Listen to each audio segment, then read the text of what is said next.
ओम नमः शिवाय. साधना प्रभामध्ये तुमचे खूप खूप स्वागत. 13 जानेवारी 2026 मंगळवारी भोगी हा सण आलेला आहे.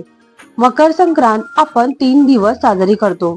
संक्रांत मातेने संकरासुराचा वध संक्रांती दिवशी व किंकरासुराचा वध किंक्रांती दिवशी केला. भोगी दिवशी त्यांचे भोग संपले व मातेने त्यांना मोक्ष दिला. तेव्हापासून भोगी, संक्रांत व किंक्रांत असे 3 दिवस आपण सण साजरा करू लागलो. भोगी दिवशी मिक्स भाज्या व बाजरीची तीळ लावलेले भाकरीचा आपण देवीला नैवेद्य दाखवतो. संक्रांती दिवशी तिळाचे लाडू व पुरणपोळीचा नैवेद्य असतो व भोगी दिवशी केलेली भाजी परत किंक्रांती दिवशी खाण्याची प्रथा आहे. असे केल्याने आपले शरीर वर्षभर निरोगी राहते असे सांगितले गेले आहे. त्याचबरोबर भोगी दिवशी सकाळी लवकर उठून अंगण व घर स्वच्छ करावे, देवपूजा करावी, पाण्यामध्ये तीळ घालून अंघोळ करावी. कारण ऋतुबदलामुळे जो काही त्रास आपल्या शरीराला होतो तो कमी होण्यास मदत होते. त्यानंतर सूर्यदेवांना पाण्यात कुंकू, तीळ व लाल फूल घालून तांब्याच्या पात्राने अर्घ्य द्यावे. त्यानंतर आदित्य हृदय स्तोत्राचे पठण करावे. ओम गृणी सूर्याय नमः या मंत्राचा जप करावा. 2026 हे वर्ष सूर्याचे वर्ष आहे.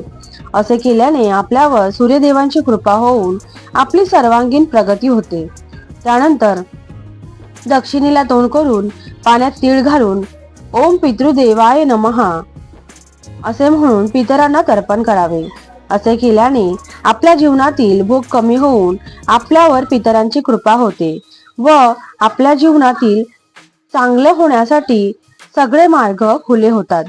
भोगी व संक्रांती दिवशी दिव्यात लवंग व काळे तीळ घालून पितरांसाठी दिवा लावावा. यामुळे आपल्या जीवनातील भोग कमी होऊन आपली जीवनामध्ये प्रगती होते. अशा प्रकारे हा भोगी व मकर संक्रांतीचा सण आपण साजरा करायचा आहे. तर याची झालेली साधना मी स्वामींच्यांनी अर्पण करते. परमहंस सद्गुरू स्वामी मकरंदनाथाय नमः. ओम नमः शिवाय. व्हिडिओ आवडल्यास लाईक करा, शेअर करा, सबस्क्राईब करा. भेटूया नवीन व्हिडिओ सोबत. ओम नमः शिवाय. आणखीन कोणत्या नवीन विषयावर तुम्हाला व्हिडिओ हवा आहे यासाठी कमेंट देखील करा. ओम नमः शिवाय. भोगीच्या व मकर संक्रांतीच्या तुम्हा सर्वांना खूप खूप शुभेच्छा. तुमची मकर संक्रांत खूप शुभ आणि आनंदमय जावो यासाठी तुम्हा सर्वांना खूप खूप शुभकामना.